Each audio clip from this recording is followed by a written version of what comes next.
Hey there, walk and talkers. We are on week 3 of our walk and talk, and we are still coming from Second Chronicles chapter 20, and verses 1 through 4 is what we're talking about today. Now, if you recall in verses 1 through 2, we are aware that Jehoshaphat is about to be attacked by 3 different armies. Now we're about to find out how Jehoshaphat handles being attacked by 3 different armies. In verse 3, it says, alarmed, Jehoshaphat resolved to inquire of the Lord, and he proclaimed a fast for all of Judah. The people of Judah came together and to seek help from the Lord. Indeed, they came from every town in Judah to seek him. All right, now we can get into our lesson. So it is happening now, right? Jehoshaphat is about to be attacked by 3 different armies. And what does he do? He tells everybody to go out and put on their armor, get your firstborn and your lastborn males. We are about to go to war in the name of God. No, actually, that is not what Jehoshaphat does. Jehoshaphat, even though that's probably what we would want to do, an alarm to protect our country and our territory and our family and everything else. No, he calls for a fast. Can you believe it? He calls for a fast in the middle of about to being attacked, right? Well, as we know, Jehoshaphat had gone to a friend before to ask for some help, but that ended up backfiring on him. And we learned about that in some of the previous chapters.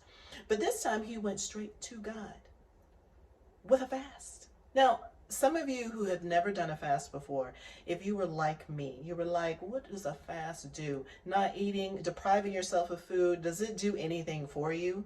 Well, it does have its health benefits. I can tell you all about that, and that can go along with this so obvious plug. If you have not signed up for the weight loss challenge, this is a time for me to encourage you to do so. You can still get in on it. Fasts help with weight loss challenges. It doesn't go into detail of what Jehoshaphat decided that he was going to do with his country, but in most cases they probably just stopped eating and drinking altogether in order to get because this is a serious situation. People are about to die, and we need to hear from God.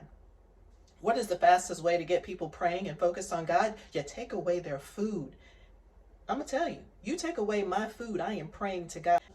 When he asked all of Judah, Jehoshaphat asked all of Judah to fast. That is one way to focus on God and get your mind right for what is about to happen. So once everybody is focused, the people of Judah came together to seek help from the Lord. Indeed, they came from every town in Judah to seek him. So they all came to Jehoshaphat in the process of seeking the Lord so that they could all fast together as a group. They were taking this seriously. Speaking of focused, we have come to the time when we are learning our tip about exercising. Today, as you know, we do our stretches, but one of the things that we should also be working on is balance, whether we're stretching, whether we're working out, whatever that may be. One of the exercises I love to do is to stretch the front of my thigh. And if I'm not focused, I can't get my balance on this one leg in order to pull this leg back. But if I stare at my nose or a crack in the floor or anything that's around me that is still, I can stay focused and I can stand here all day long. But I have to stay focused. I can't be distracted by anything that comes around me, which is what Jehoshaphat did in the story.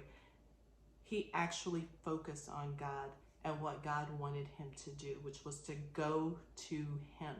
And not only when he focused on God, he had his entire nation to do it. So those that were around him were affected by the way that he focused on one thing. Whenever trouble is coming your way, the first call you want to make is to a friend or to a parent or someone that you trust.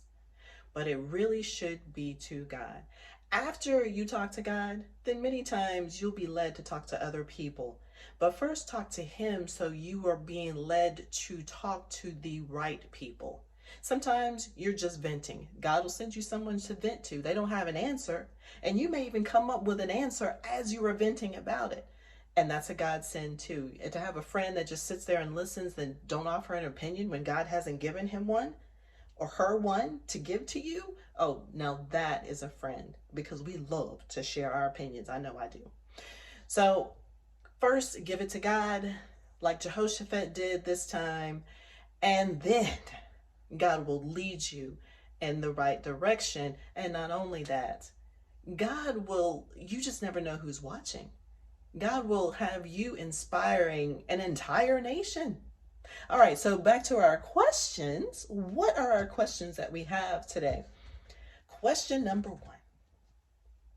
What is your typical way of handling problems that are coming your way? Question number 2. Do you go to God first, or do you reserve the right to reach out to him when things get really, really, really bad, when the situation is just outrageous? And number 3, how do you think Jehoshaphat's past mistakes changed how he handled the situation that we discussed today? All right, walk and talkers, I want you to meditate on those. Get ready to answer those questions in the group as we are walking and talking. Also, bring anything else that you want to discuss. We'll have plenty of time for that as well. I will see you guys around the track at Southeast. Bye.